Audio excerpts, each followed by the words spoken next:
para compor a mesa, a professora Rosângela Lunardelli Cavalazzi.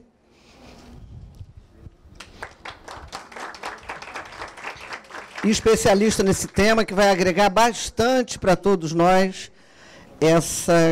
na questão da educação financeira. Convidar também para compor a mesa a defensora Larissa Davidovich.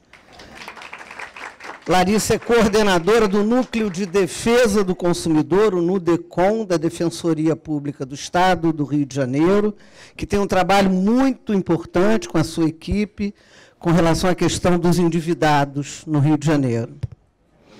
Convidar para compor a mesa também o promotor de justiça, Sidney Rosa, aqui representando o Ministério Público do Rio de Janeiro. E convidar para mediar essa mesa e assumir a presidência dos trabalhos o subsecretário de Defesa e Proteção do Consumidor, do PROCON Carioca, o doutor Fábio Ferreira, que é o nosso subsecretário, tem sido um parceiro muito importante na condução das questões do PROCON Carioca e que teve um papel importante para realizarmos esse encontro. Então, Fábio, está com você e nossos convidados. Muito obrigado, uma boa tarde a todos. É um prazer estar aqui com vocês, discutindo um tema tão importante, especialmente aqui na cidade do Rio de Janeiro, onde o consumo é intenso, os turistas aí também fortalecendo ainda mais o consumo. E compondo essa mesa aqui com só especialistas na matéria, com a doutora Rosângela, doutorado em Direito pela UFRJ, pós-graduado em Direito Urbanístico na França, pesquisadora e orientadora de teses na Universidade Federal do Rio de Janeiro e da PUC do Rio de Janeiro, membro do Conselho Consultivo do Instituto Brasileiro de Defesa do Consumidor, IDEC, diretora do Brasilcom, coordenadora de área de Direito, Arquitetura, Urbanismo e Planejamento Urbano da Fundação Carlos Chagas Filho de Amparo, Pesquisa Estado do Rio de Janeiro, diretora da Comissão Permanente do Consumidor e Crédito do Instituto Brasileiro de Política e Direito do Consumidor, e presidente da Comissão Permanente de Relações Universitárias do Instituto de Advogados Brasileiros. A doutora Larissa também, que compõe também um projeto de integração, junto com o doutor Sidney, junto com o PROCON Carioca, o PROCON do Estado e o Ministério Público Federal, que é um projeto de integração onde, pela primeira vez, os órgãos de defesa do consumidor do Estado do Rio de Janeiro se uniram com o intuito de encontrar uma forma de focar o trabalho e não fazer um retrabalho, um órgão trabalhar o mesmo que o outro está exercendo. Então, o Dr. Sidney, subcoordenador do Centro de Apoio Operacional das Promotorias de Defesa do Consumidor, titular da primeira Promotoria de Justiça de Tutela Coletiva de Angra dos Reis, mestre em Direito pela UERJ e doutorando em Direito pela Universidade de Burgos da Espanha. Já a doutora Larissa, nossa defensora pública aqui do Rio de Janeiro, coordenadora do NUDECON, do Núcleo de Defesa do Consumidor, presidente da Comissão Nacional de Defensores Públicos do Consumidor, membro do Conselho de Administração do PROCON Carioca, também é membro do Conselho do PROCON do Estado e da Escola de Educação Financeira, que o Dr. Carlos Batalha inicialmente esteve presente. Eu vou passar a palavra agora para a doutora Larissa, que poderá explanar aí o que ela vem trazer de melhor para nós. Muito obrigado. Bem, eu vou pedir desculpa para falar em pé também. Boa tarde a todos, a todas. Boa tarde, secretária Solange, Fábio, toda a equipe do PROCON Carioca. Em nome da doutora Solange, agradeço esse honroso convite, essa organização feita pela Mariana, parabéns a todos. Eu, como uma militante nessa área, fico extremamente feliz de ver um fórum como esse, tão qualificado, onde a gente, de fato, reúne pessoas que, cada um na sua área, com as suas especialidades, vem aqui falar um pouco para vocês e a gente mesmo aprender um com os outros um pouquinho sobre esse tema, que é um tema afeto ao meu dia a dia, a minha realidade. Há anos eu vivo isso todos os dias, então fico muito feliz de ver um encontro como esse. Então, parabéns mais uma vez pela organização. Bem, Sidney, é um prazer estar aqui com você hoje, nosso parceiro aí, o Ministério Público e a Defensoria Pública aqui no Rio. Diferente de outros estados, a gente consegue, de forma muito tranquila, trabalhar juntos, em parceria, o que é muito bom, assim como junto com o PROCON. Bem, professora Rosângela não tem como chamar diferente, porque foi efetivamente minha professora. Então, eu fico sempre emocionada quando eu consigo dividir uma mesa, porque eu me lembro dos tempos da Faculdade Nacional de Direito, quando ela estava lá e eu já assim, admirava e já olhava para ela e falava, nossa, se eu for um pouquinho do que ela é quando eu crescer, eu já vou ficar muito feliz. Então, assim, eu tive a honra de aprender com ela e continuo aprendendo até hoje. Então, realmente, quando uma aluna se junta com a sua ex-professora, é, de fato, muito gratificante. Eu a admiro por todo o que ela representa na defesa do consumidor, na área acadêmica, como pesquisadora. Então, eu brinco com ela que eu falo, nossa, eu fico até constrangida de ver a gente dividindo a mesma mesa, por conta de toda a admiração que eu tenho desde os tempos da Faculdade de Direito, da UFRJ, onde eu me graduei. Olha, não deixava, mas ela fazia bem, porque, né, enfim. Mas era uma excelente professora, muito querida pelos alunos, continua querida até hoje.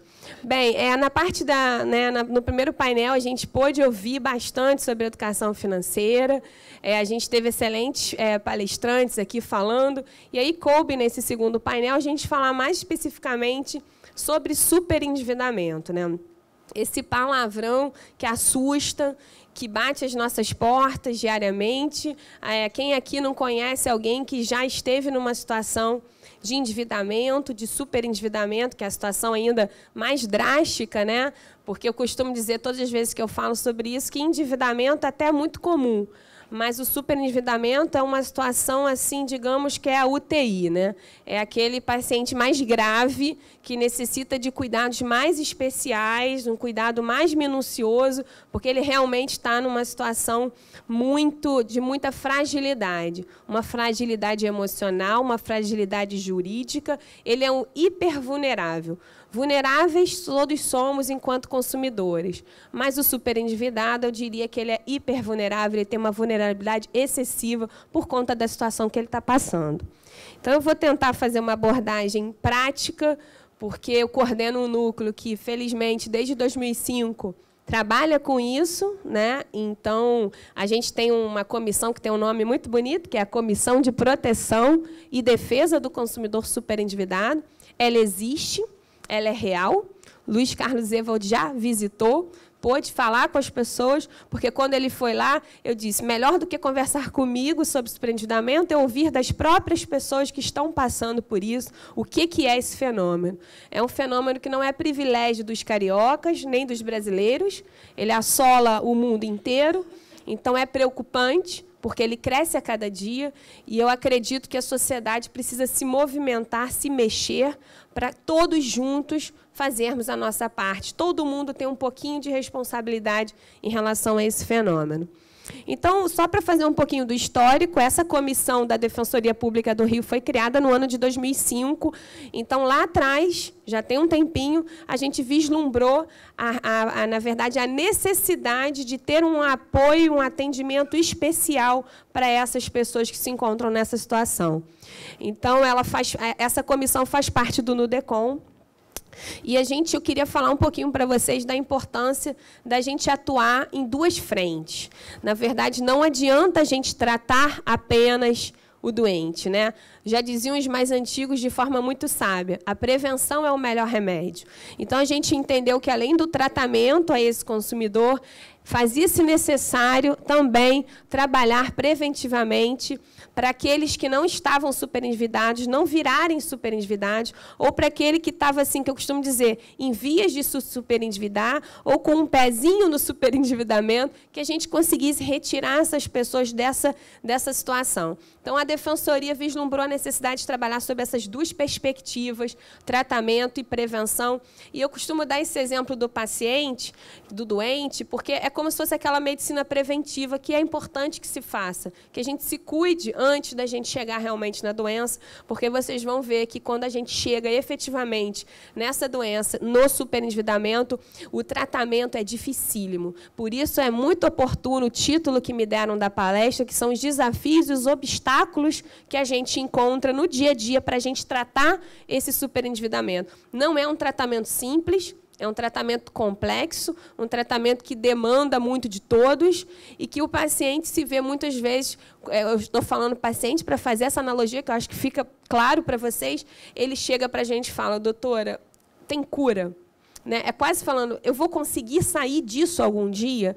Então, a gente, de forma muito sincera e tranquila, aqui eu estou com a Alessandra e com a Patrícia, minhas duas, além de defensoras da minha equipe, duas amigas, a gente fala muito sobre isso, a gente troca, a gente conversa o tempo todo. Nós três já tivemos a oportunidade de atender essas pessoas, a gente diz, olha, a gente cura, assim, é uma palavra, mas a gente vai minimizar os prejuízos, a gente vai atenuar toda essa avalanche, a gente vai fazer com que você respire. A gente quer que você, num primeiro momento, sobreviva, porque é uma avalanche tão grande que se abate sobre a vida da pessoa, que muitas vezes ela se vê numa situação que já falou mais de uma vez para o defensor, para mim, para a Alessandra, para a Patrícia. Doutora, deixa para lá, sabe o que é? Não vale a pena mais viver. Porque assim, a situação chega é tão drástica que a pessoa está quase entregando os pontos e dizendo, olha, muito obrigada, vocês são muito legais, a defensoria está tentando me ajudar, mas não tem jeito, não tem cura, não tem saída, então eu vou entregar os pontos. É como se fosse aquele paciente terminal dizendo, não precisa me tratar, não, deixa aqui agora só esperando a morte chegar. E é isso que a gente não quer, né? A gente quer mostrar que é possível, que deve se sair da inércia, que a gente tem que, apesar das dificuldades, a gente tem que continuar trabalhando, ajudando. Primeira palavra que eu gosto de usar na comissão, que sempre tento fazer, é o acolhimento. Né? Essa pessoa chega lá muito constrangida, meus senhores. É muitas vezes assim, uma pessoa que poderia ser nosso pai, né? Uma senhora que chega lá e tem que dizer para nós, para a defensoria, olha, eu fali, eu sou um fracasso, eu não consegui dar conta da minha situação financeira e eu estou aqui desesperado pedindo ajuda. Alguns, inclusive, não chegam nem a esse ponto. Eles chegam à defensoria, eles vão embora e nem voltam, muitas vezes. E é isso que a gente está o tempo todo querendo mostrar. Primeiro passo para o superendividado é não ter vergonha. Né? Vergonha é aquele que está lá, que não está nem pensando nas dívidas, que não está preocupado com nada e que está deixando o barco rolar solto. Né? A gente acredita que esse discurso que a gente vem fazendo, no sentido de trazer a responsabilidade para a pessoa e dizer, não, vamos juntos, a gente dá as mãos para essas pessoas e dizer, vamos juntos que a gente vai, passo a passo, lentamente, vamos tentar fazer com que o senhor saia dessa situação, pelo menos que o senhor ganhe ar para respirar. É esse o primeiro trabalho que a gente tenta fazer, de encorajar essas pessoas a que elas possam procurar ajuda e que elas possam buscar ali o apoio necessário que elas tanto precisam. Então, eu vou falar um pouquinho aqui, eu venho falando de superendividamento, vocês podem estar pensando o que é, mas ela já nem explicou exatamente o que é o superendividado, então, é uma amostra. Quem nunca se viu naquela situação daquele segundo quadradinho, muitas vezes é difícil, as contas chegam, e a gente começa, não, essa daqui eu vou pagar depois, essa aqui eu vou pagar, essa aqui eu não posso. Aí o bolo das contas que você não está podendo pagar, ele é muito maior do que aquelas contas que efetivamente você consegue pagar, e bate um desespero, uma sensação de impotência, né? De você tem a consciência e da sua responsabilidade. Você sabe que deve pagar, mas você não sabe como, você não sabe qual dívida pagar primeiro. Então, se abate uma angústia muito grande. Então, é isso. O superendividamento, eu costumo dizer que ele não é um fenômeno jurídico, ele é um fenômeno multidisciplinar que envolve psicologia, é um fenômeno que exige do profissional que está ali não só um conhecimento em direito, mas a gente precisa ter um pouquinho de tudo, de contabilidade, de psicologia, porque realmente é uma situação muito difícil. Para a gente falar do superendividamento, a gente tem que falar um pouquinho das causas, o que isso foi dito um pouco pela manhã, mas a gente tem que situar esse superendividamento no tempo e no espaço. O que faz com com que essas pessoas todos os dias procurem a defensoria? O que faz com que essas reportagens no Jornal Nacional, todos os dias falem que cresce o número de endividamento das famílias, cresce o número de inadimplentes?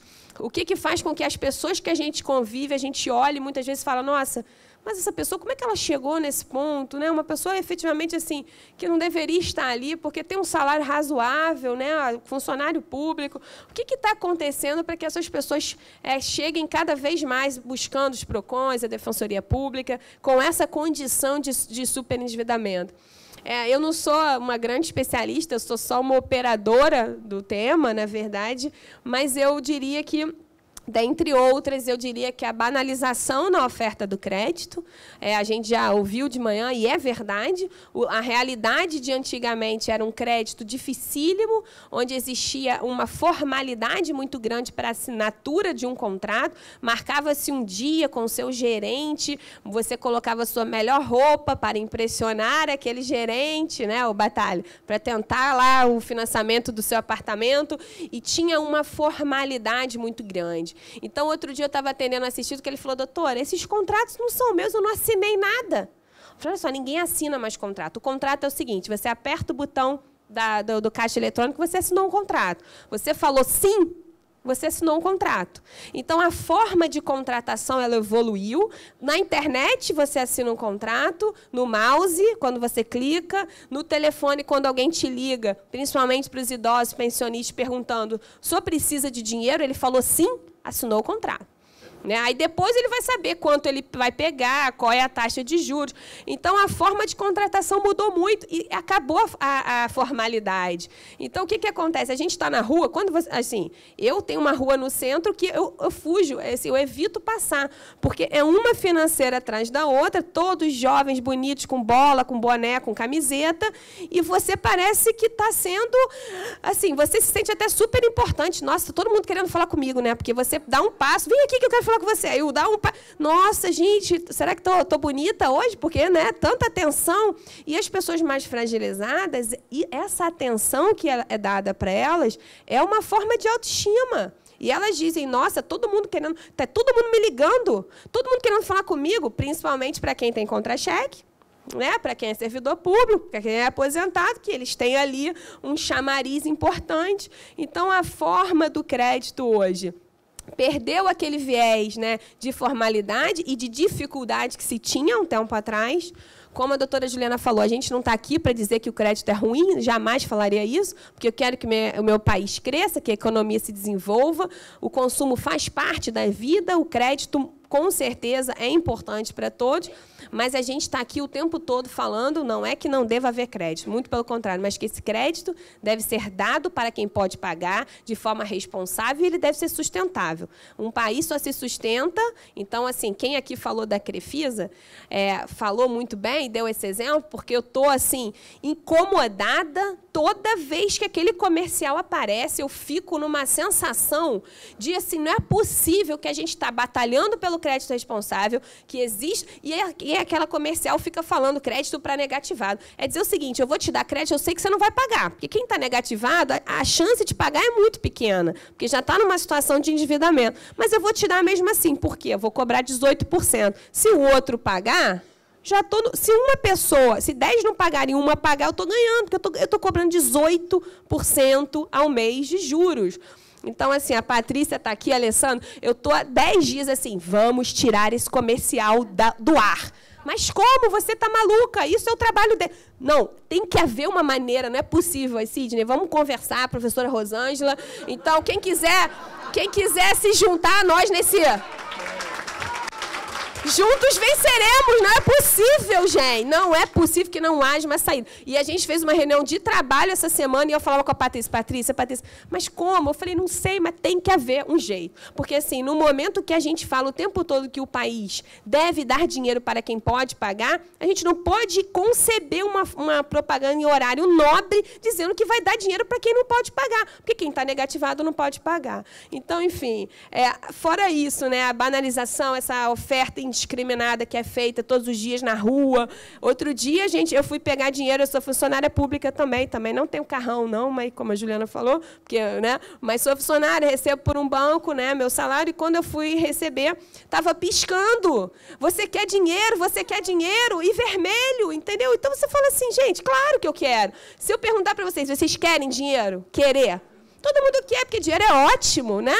É muito bom, eu adoro, assim, mas a pergunta não é você quer fazer um contrato de empréstimo com o banco? Né? A pergunta é você quer dinheiro? E assim, parece o Silvio Santos, quer dinheiro, e depois ninguém paga, né? Então, se você pegou o dinheiro, ninguém paga. Então, é complicado o que a gente está falando de educação financeira. Não adianta ser educado financeiramente, porque a gente aqui é educado, a gente estuda, a maioria que pode ter muita gente que fez faculdade, que conhece. A gente já atendeu na comissão de superendividamento um economista. Ele estava superendividado. E ele é uma pessoa que tem uma educação financeira formal. Ele fez uma faculdade. Então, acho que é muito além da discussão da educação financeira. Vamos tirar um pouco o peso de nós, consumidores, que já somos vulneráveis, de que a gente, além de tudo, a gente tem que fazer curso, porque a gente tem... Claro, são super importantes, mas vamos tirar essa responsabilidade das costas do consumidor, que já é tão massacrado diariamente. Então, essa questão do estímulo à compra, isso é inegável. Os assistidos que eu atendo na defensoria, alguns que a gente atende lá, eles chegam lá e estão endividados por conta de comprar um presente para a neta, de comprar um tênis para o filho adolescente. O tênis custa R$400. Eu atendi um funcionário da defensoria pública, ele recebeu R$800 e ele tinha comprado um tênis. Aí ele foi reclamar do produto não entregue da internet. Netshoes, alguma coisa assim. Ah, não entregaram o meu produto. E eu estou complicado, porque esse dinheiro vai fazer falta. Eu falei, vem cá, deixa eu dar uma olhada. E quando eu vi o tênis, custava R$499. E eu vi o salário dele, R$500, né? E eu vi o salário dele de 800. Eu falei, o senhor pagou mais da metade do seu salário num tênis. Não, assim não tem como, né? Ah, mas é porque é uma sensação de pertencimento. Aquele tênis faz com que ele pertença àquele meio social. É aquilo que a Juliana falou, é o que a gente tem, não é o que a gente é. Se ele é um cara legal, isso acaba ficando de lado nessa sociedade tão... Isso é cruel a gente ter que mostrar para a gente poder fazer parte de alguma coisa. Então, essa sensação de felicidade, de inserção social, de status que essa sociedade de consumo gera na gente é uma furada. E é uma frustração, porque daqui a pouco, no mês seguinte, ele vai ter que ter um outro tênis mais moderno, mais bonito, de uma outra. Agora tem tênis de tudo quanto é preço. Outro dia eu recebi um e-mail de uma dessas de esporte, que era R$999, R$1.000 um tênis. Eu falei, mas o tênis ele vai correr sozinho por mim na praia, né? Não, porque se ele correr sozinho, eu compro, porque eu não tenho tempo de correr, mas se ele fizer exercício para mim, eu até compro, porque só pode ser isso, né? Então, a gente aqui, essa sensação dessa felicidade é passageira. Então, nas palestras que a gente vai, a gente fala muito isso, Batalha falou muito disso, para a gente tirar essa associação de consumo com felicidade, porque também não vou ser hipócrita e dizer que não traz felicidade, mas não é só isso, é muito mais do que isso, e vai trazer felicidade naquele momento, mas na hora que chegar o cartão de crédito vai trazer uma tristeza, né? Então, se você botar na balança, a tristeza é muito maior quando o seu nome está negativado, quando você não paga a sua fatura, porque você só vai pagar o mínimo, né? Porque você vai falar, não, esse mês vai dar para pagar o total, não. Vou pagar o mínimo, mas mês que vem vai dar. E mês que vem não vai dar, não. E no outro mês também não vai dar. E aí as pessoas começam a achar que pagamento mínimo é pagamento da fatura, e não é. Você está todo mês renegociando, refinanciando. Então, já atendi assistido também que falava assim, não, doutor, eu só estou devendo para o banco, para o cartão não estou devendo, não. Ah, não, que bom, você está conseguindo pagar o cartão? Aí eu olho lá, pagamento mínimo, ó, há anos. Pô, você está pagando cartão, você tem certeza que está pagando todo, está pagando todo mês o mínimo. E os outros 90% da fatura, que todo mês estão sendo refinanciados a juros de 18%? Ah, é verdade, né, doutor? Então, eu estou inadimplente com o cartão? Tá. Está inadimplente com o cartão. Desculpa te dar essa notícia, mas o senhor não está em dia com o seu cartão de crédito. E eles não têm um só não, né, Patrícia? São 15, 16 cartões, 17. E aí, eu sempre conto esse exemplo. A minha secretária do lar, ela me viu na televisão dando uma palestra e falou assim, Dona Larissa, a senhora trabalha com esse negócio de dívida de banco, né? Que eu não tinha conversado com ela ainda sobre a minha profissão, ela estava há pouco tempo na minha casa, eu vi que a senhora está falando lá de... Eu estou com um probleminha aqui, a senhora pode dar uma olhada? Eu falei, ai, lá vem, né? Porque ela todo mês pedia um dinheiro emprestado, adiantamento. Eu falei, ela deve... Eu já senti ali um cheiro que alguma coisa não ia bem. Quando ela veio, ela falou, eu falei, amanhã você me traz aí as suas dívidas que eu vou dar uma olhada. Naquela correria, saindo para trabalhar. Quando eu olhei, eu tive uma coisa assim, porque ela me apresentou, ela abriu a carteira dela, ela tirou 18 cartões de crédito. 18. Eu contei. Era de tudo quanto era loja. Era Renner, C&A, Marisa, e era de supermercado, de farmácia. Eu falei, pelo amor de Deus. Eu falei para ela, ela falou assim, não, mas é tudo de graça, não tem anuidade. Eu falei, ai, meu Deus. Eu falei, olha, ela me deu um trabalho, porque eu peguei 1 a 1, a gente tentou renegociar, e ela estava, assim, completamente endividada e sem saber para qual cartão pagava. Aí ela falava, mas esse mês eu vou pagar esse, mês que vem eu pago outro. Enfim, uma situação... E ela, com o salário que ela recebia, ela nunca poderia ter 18 cartões de crédito, sabe? Aí a gente... conversou e falou, vamos concentrar tudo num cartão, porque um cartão é importante ter, porque, enfim. Mas a gente vê isso no dia a dia, as pessoas assim, com essa quantidade de cartão, com essa quantidade de dívida. O crédito consignado eu vou deixar para... É uma das grandes causas também do suspendimento, mas eu já sei que a professora Rosângela vai falar um pouquinho desse... posso chamar de vilão? Eu acho que o crédito consignado ele poderia ser muito bom, né? Mas, ao mesmo tempo, ele pode ser uma armadilha, ele pode ser um perigo velado, porque na sensação que a gente tem de estar pagando uns juros mais baixos, a gente se endivida e aí a gente fica 5 anos com o nosso salário, 70% do nosso salário, na melhor das hipóteses, e a gente esquece que é um contrato longo, porque esses contratos, para comprar um computador, o computador já quebrou há muito tempo, você está pagando o computador, o celular você já mudou também, você está pagando aquele contrato. Então, eu tenho minhas reservas em relação ao crédito consignado, pelo que eu estou vendo na Defensoria, o estrago que o crédito consignado tem feito na vida das pessoas que já chegam no serviço público com contra-cheque tomado. O primeiro contra-cheque do servidor público, se fizer uma pesquisa, eu vou te dizer que mais da metade já entra com crédito consignado. Então, não é questão que você precisa, é que ele aparece, ele está fácil, você contrata, né? Então, acho que é um vilão. Outra causa é o infortúnio, né? Alguma coisa que acontece na sua vida que você é imprevisível, você não está esperando, mas isso é eu diria que é uma minoria, que o que a gente está vendo normalmente aqui na nossa realidade é que essas pessoas que a gente chama de superendividado passivo, a doutrina chama, e aí é a maior responsabilidade de falar na frente de uma das maiores juristas e pesquisadores, doutrinadores que escreve sobre isso, mas esse superendividamento passivo, que é quando a gente tem alguma questão na nossa vida que a gente não contava e acaba acontecendo, gera também o superendividamento.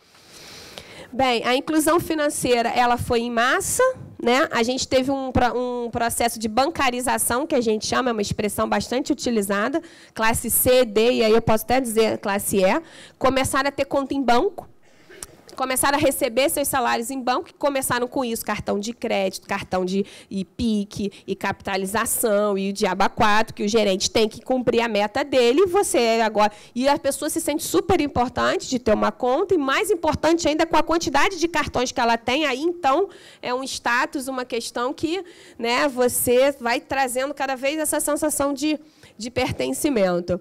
A massificação dos consignados, a sociedade de consumo e o crédito inconsequente.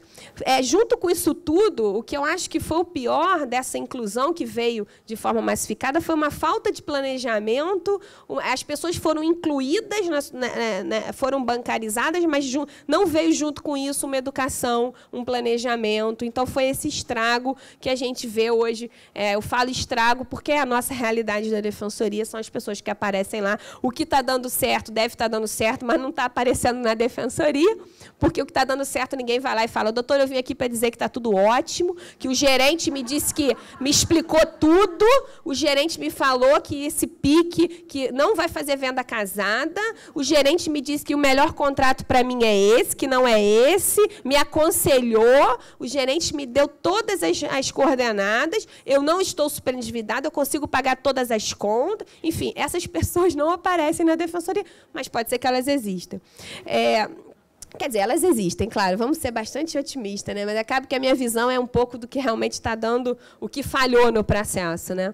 A consequência lógica disso tudo que eu falei, claro, da falha desse dever de informação, que eu digo que é mais que informação, acho que a gente tem que dar um passo além da informação, porque a informação ela existe, ela está no site, ela está no cartaz do banco, então os bancos podem dizer, não, eu dou informação, eu mando todo mês um extrato para o consumidor e lá embaixo está dizendo tudo que eu tenho que dizer. Mas será que é isso que a gente espera do mercado? É essa informação que o código lá, quando falou do dever de informação como dos principais deveres, era dessa informação proforme, completamente assim, só para dizer que está falando? Não é isso. Né? A gente precisa de muito mais, a gente precisa de um amadurecimento do mercado no sentido de aconselhar. É o que a gente chama, a doutrina chama de dever de aconselhamento. Aconselhar é isso, é evitar a ruína do outro. É o banco, é o gerente, é quem está fornecendo crédito, dizer, olha, esse não é um contrato bom para o senhor. Sabe? Eu não quero. Essa palavra da Cláudia Lima Marques, da professora Rosângela, vamos evitar a ruína do outro e não contribuir para que aquele problema cada vez aumente mais e que o buraco fique cada vez mais embaixo. Então, esse excessivo incremento taxa de juros acaba causando esse alto índice de inadimplência. Bem, voltando um pouquinho, já falei de superendividamento, vou falar um pouquinho do nosso trabalho na prevenção. Como é que a gente trabalha a prevenção para essas pessoas no nosso dia a dia?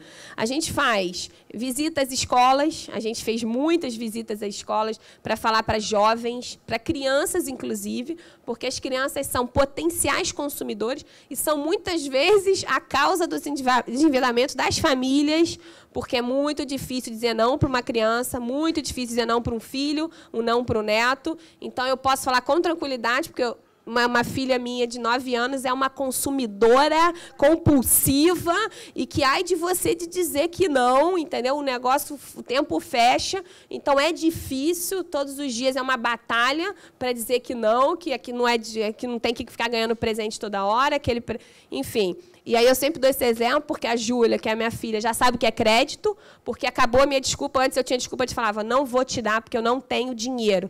Usa o cartão de crédito, ela falava. Usa o cartão, usa um cheque. Se não tem dinheiro, não tem problema. Ou seja, ela já sabe que não é preciso ter dinheiro para comprar, que basta ter crédito. Olha a loucura que a gente vive, a dificuldade que é para todos nós, enquanto educadores. A gente faz muitas palestras falando um pouco disso, dessas reflexões, de educação para o consumo. A gente já foi junto com a Escola de Educação Financeira na Marinha, no Bombeiro, Aeronáutica. A gente faz com o maior prazer, sempre que a agenda permite. A gente tem ido, eu e minha equipe. A gente fez um convênio que é motivo de muito orgulho para a Defensoria com a escola, que é de educação financeira. Então, a gente trabalha muito com a escola, a gente encaminha nossos assistidos para a escola faz parte da Defensoria, somos uma coisa só, um casamento perfeito, né? A batalha, digamos assim. Bem, o tratamento, vocês podem me dizer, mas se a prevenção falhou, se não deu certo, né? O que sobra para esses superendividados? Bem, sobra o tratamento. Como é que esse tratamento é feito? Ele pode ser feito via extrajudicial, uma atuação extrajudicial, significa fora do Poder Judiciário, significa dentro da Defensoria a gente batalhar para resolver aqueles problemas passo a passo com esses consumidores. E essa atuação extrajudicial, a gente tem obtido resultados muito favoráveis nesse trabalho de tentar, dentro da Defensoria, ajudar essas pessoas. E aí pode ser via renegociação, que eu vou mostrar para vocês, com os bancos, pode ser um telefonema para um banco, pode ser uma audiência, e a atuação judicial. Na atuação extrajudicial, o que a gente faz, basicamente, é negociar com os credores o pagamento das dívidas. Aí a gente vai, um a um, passo a passo, lentamente, a gente vai tentar negociar, fazer as audiências, renegociar esses contratos. São o que a gente chama de audiências pré-processuais, ou seja, antes da gente entrar com a ação, a gente tenta, dentro da Defensoria, resolver com índices satisfatórios, mais de 80% de resolução dentro da Defensoria, sem necessidade de ajuizamento da ação. Esse atendimento do superendividado é feito por uma equipe especializada, destacada do resto do núcleo, e, quando é o caso, a gente encaminha para a Escola de Educação Financeira também esse nosso assistido. Então, é isso. É a tentativa de acordo com os credores, a gente elabora a estratégia de atuação. Eu brinco assim, que é quase uma estratégia de guerra. Assim, a gente vai... É um jogo de xadrez. Cada assistido que chega lá, a gente vai sentar com ele e esse atendimento não é rápido, é um atendimento que ele pode levar 4 horas, porque a gente vai fazer um a um, de forma assim, bem, vamos sentar com o senhor e vamos ver, o que a gente vai fazer agora? Tem dinheiro para negociar? Está sem dinheiro nenhum? Está com salário? Está sem salário? Então, assim, é um trabalho um pouco artesanal.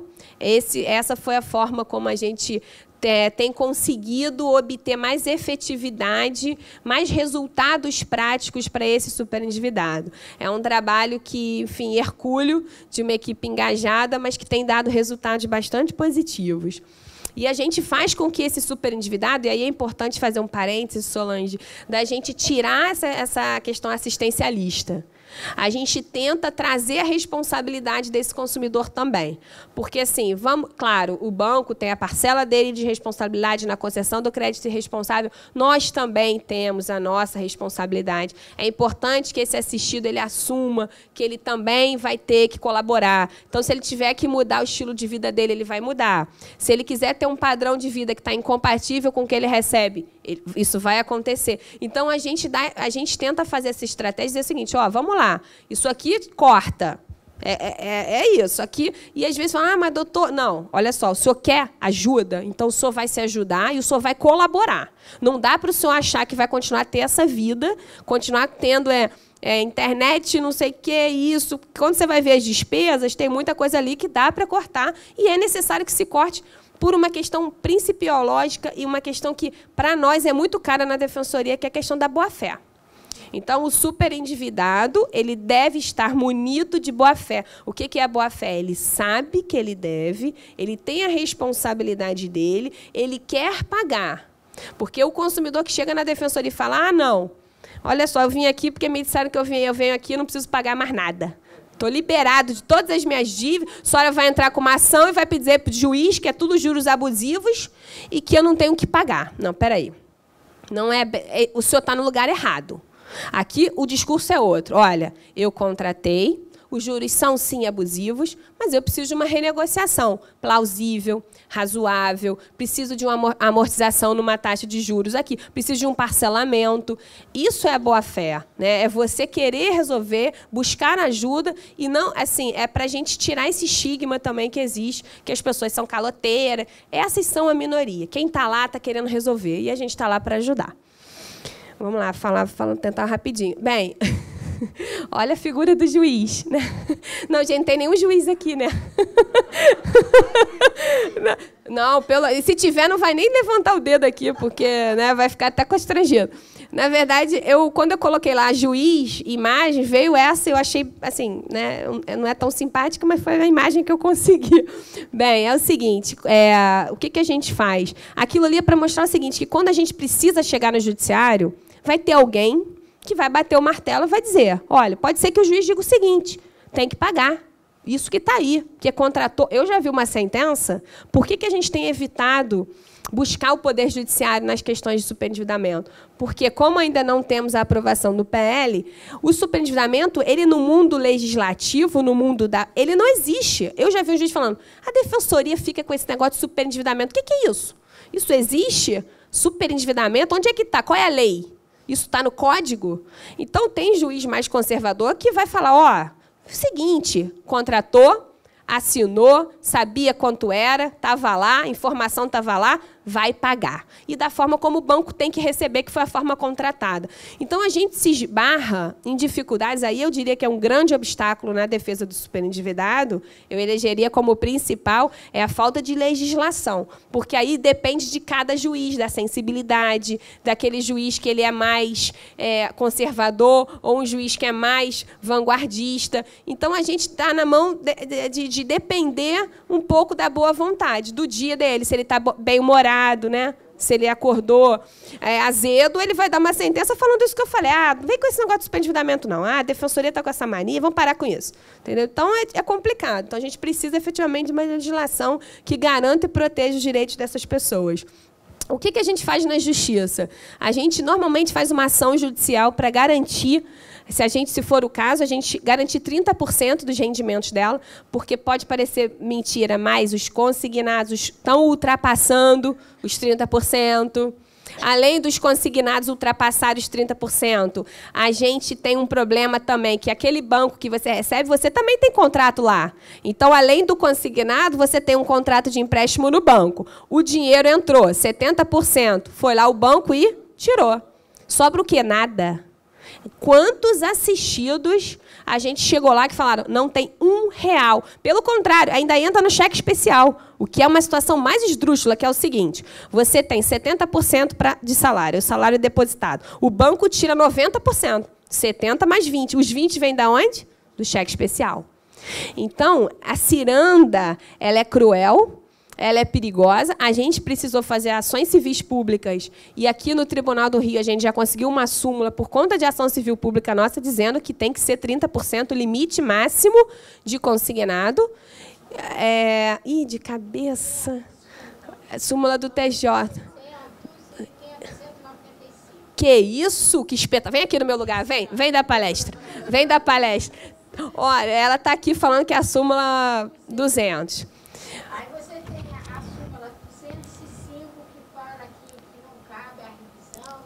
Uhum. Diferenciado e tem 295. As três tratam sobre Isso, mas sabe que essas súmulas vieram por conta de ACP nossa. Então, assim, a gente faz essas ações. Recentemente, eu dei uma entrevista também na coluna da Luciana Casimiro falando isso, que essa prática é uma famigerada prática de confisco. Eu não tenho outro nome para isso que não seja confisco. Para mim, é confisco e pronto. Os bancos adoram quando eu falo isso, né? Só que não, né? Porque é confisco, não tem jeito. A gente faz também, muitas vezes, ações que pouco efetivas, mas que às vezes elas são necessárias no caso, por exemplo, da CRFISA, que é essa ação revisional. Nesse caso, a gente não tem como outra saída que não seja dizer para o juiz, pelo amor de Deus, um contrato com juros de 18% ele não pode existir, porque são 18% ao mês. E aí, abre um parêntese, eu estava falando com uma jornalista alemã, que veio fazer uma pesquisa no Brasil sobre superjuramento, passei a tarde com ela, e ela falava assim, quanto que é a taxa de juros, doutora? Falando em português, felizmente, né? Que ela morou aqui. Aí eu falava, isso aí varia, né? 15, 16. Aí morrendo de vergonha, né? Eu morrendo de vergonha. Mas é, né? Nossa, o ano é muita coisa, né? Porque a gente lá na Alemanha, a gente está com uma taxa de 11% ao ano, a gente já está tão incomodado. Aí eu, assim, será que eu falo ou não a verdade para ela? Falei, será que eu conto para ela que essa taxa é mensal? Porque ela estava achando 17% ao ano um absurdo. Ela falou, nossa, um país assim não pode ser sério, que tem 17% ao ano. Aí eu pensei, falei, vou ter que abrir o jogo, né? Aí eu falei até baixinho, assim, 17 por mês, 17 por mês. Ela, Então, assim, eu falei, pois é, esse ano é o que a gente vive, né? Infelizmente, 17, 18% ao mês. A gente também, poucas vezes, mas é necessário que se faça uma ação de insolvência civil. Já existe essa... A insolvência civil está prevista no CPC, a gente fez algumas, mas a gente tem algumas razões de ordem prática que inviabilizam a insolvência, é uma questão até emocional, porque aí sim é você chegar e dizer, olha, é uma frustração, é uma coisa emocional que fala, eu fali mesmo. E a insolvência ela é drástica, porque a insolvência te tira do mundo. Você está excluído, você não pode ter cheque, você não pode ter mais nada, você está incapaz. Mas eu sou defensora, eu tenho prazo em dobro. Né? É prerrogativa. Não posso pegar de surpresa. Vou roubar 5 minutinhos da Rosângela. É bem rápido. Então, essa insolvência é uma questão que a gente... Não, vou fazer uma pergunta. Vocês querem que eu continue? Sim. Então, assim, a insolvência a gente evita. Porque a insolvência, depois eu vou precisar de mais tempo para falar de insolvência, quem tiver. É muito drástica, é uma questão complicada na prática. Mas vou fazer um parênteses. A gente entrou com uma ação de insolvência, que é a falência da pessoa física, e o juiz indeferiu a gratuidade de justiça dela. Pra vocês verem como a gente está animado com o Poder Judiciário, né? Como o Poder Judiciário, às vezes, nos dá, assim, fôlego para a gente continuar. Porque aí veio uma decisão dizendo, indefiro a gratuidade de justiça, porque o contra-cheque era um contra-cheque realmente alto, mas que a gente tinha feito planilha dizendo que a pessoa não tem dinheiro para comer, para pagar aluguel, para nada. Ela faliu. Sabe o que? Faliu, né? Aí você chega assim para a juíza e fala, essa pessoa faliu, você quer que ela pague advogado? Tá difícil, né? Então é complicado. A vida não tá fácil para a gente, não, né, Patrícia? Então é o judicial que eu estava falando. Aqui eu vou passar bem rápido. Já estou encerrando, Mariana, antes que ela corte o som do microfone. O atendimento aqui do consumidor, que ele tem, quando ele apresenta indícios de superendividamento, a gente preenche um questionário, avalia muito a fundo, a gente faz um diagnóstico, e se tiver diagnosticado o caso de superendividamento, a gente vai traçar uma estratégia toda diferente, toda individualizada para essa pessoa. Sempre ressaltando que a primeira tentativa é sempre de pagar, de renegociar com seus credores, né? Aqui, já encerrando, eu diria assim, entrando no tema dos principais desafios e metas, eu diria que, assim, vamos começar lá de cima. Sensibilização, né? Enquanto a gente não tem a legislação, a gente precisa sensibilizar o Poder Judiciário, os credores, a sociedade civil e os legisladores. Sensibilizar no sentido de que é um fenômeno que existe, que ele é real e que a gente tem que fazer alguma coisa. E que alguma coisa é mais efetiva, porque o que a gente tem hoje ainda é muito incipiente. Se a Defensoria não consegue, por exemplo, êxito na atuação extrajudicial, o nosso caminho se complica bastante quando a gente precisa ir para o Poder Judiciário. Então, eu diria que essa sensibilização de toda a sociedade ela é muito importante, né? Aí, com essa sensibilização, eu diria que a derrubada do estigma e do preconceito do superendividado. Ele é velado, mas ele existe. Há um preconceito. Eu já, muitas vezes, a pessoa fala, você fica defendendo os caloteiros, né? Esse é seu trabalho. Como assim, né? Assim, peraí, vamos por parte. Eu já, assim, uma pessoa que do meu convívio falou, não, o trabalho dela, ela fica lá defendendo o pessoal que não quer pagar, que quer dar o calote. Então, assim, existe esse preconceito, inclusive da família, dos amigos. Há uma exclusão social daquela pessoa que já teve o crédito negado, ou seja, o crédito já está negado, e ela ainda é excluída de todo o resto, da convivência, de amigos. Às vezes, os amigos rapidamente desaparecem. A mulher, às vezes, há separações e divórcio, marido, mulher se divorciam. Então, há uma quebra na estrutura familiar. É bem complicado, né?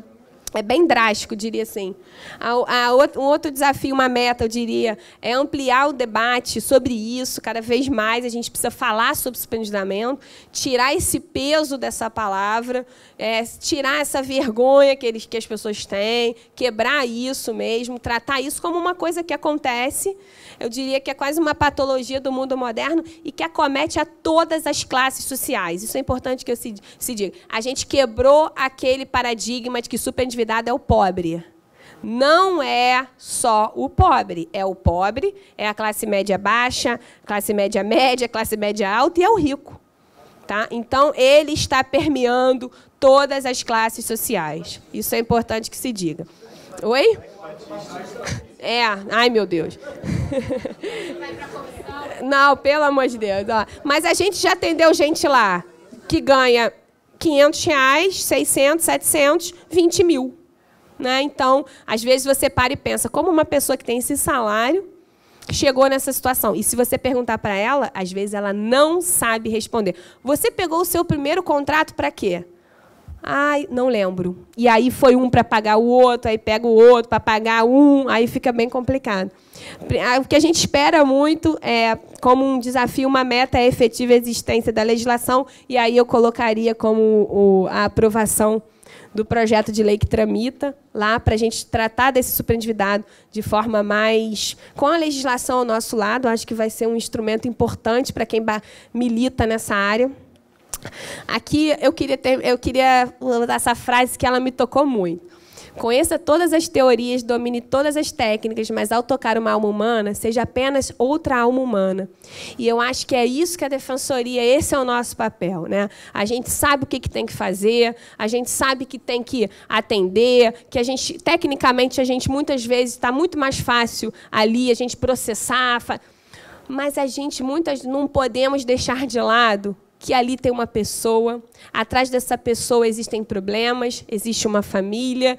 Então, o que eu acho que o papel da defensoria, eu queria trazer isso, é que a gente olhar para o outro, se colocar no lugar do outro, é um exercício importantíssimo para a gente fazer o nosso papel da melhor forma possível.